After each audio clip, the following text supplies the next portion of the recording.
We saw that people who were speaking about injuries were quickly denounced as anti-injection. This made me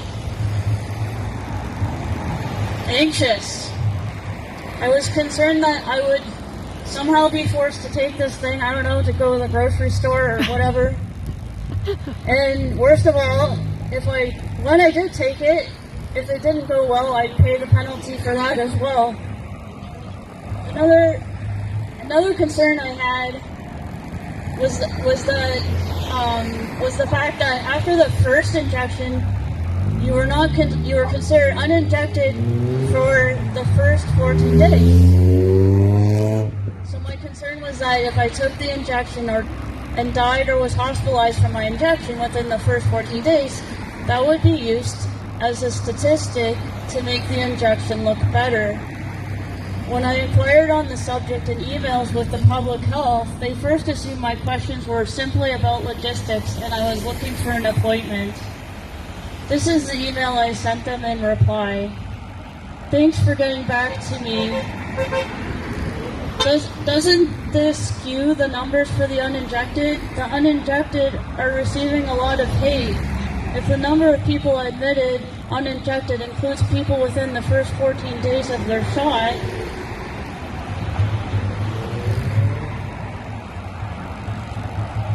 then that number might mislead people. And I said asking for a friend, because at the time I was pretty paranoid that they're going to show up and, oh, she doesn't have it. Okay. Coming to your house. Hi Renee, I'm sorry to hear that your friend is having a hard time. Please feel free to share the information I shared with you to others. The numbers being reported are for those who have received. Basically, she just said, yeah, you're right, and we don't care. Basically, yeah, the first 14 days you're considered uninjected. So when you look at the trial data and a lot of people's stories, like if you talk to someone who was injured and ask them, like, when did it happen?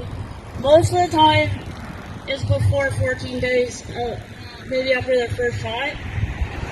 So that's why if the day ever comes and we're all fighting in court and stuff and they're like, that was you did it because you didn't take the injection, I'm going to say, nope, I was not in this experiment. Because you could have kept better records. You could have kept the number of people within the first 14 days of any shot, and if something went wrong, because that would have told you if there was a problem, and that's important information. We need to know that so we know something's safe. And when you're not keeping track of that kind of detail, then I don't know why we're supposed to trust you. So hopefully we can keep on coming out and telling our stories, and that was all I had for today. And we'll probably put the music back on, and if anyone has something to say, we can always talk to each other privately too, which we always do. Yep. Woo!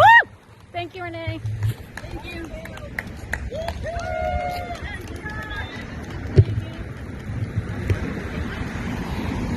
Thanks, Gary.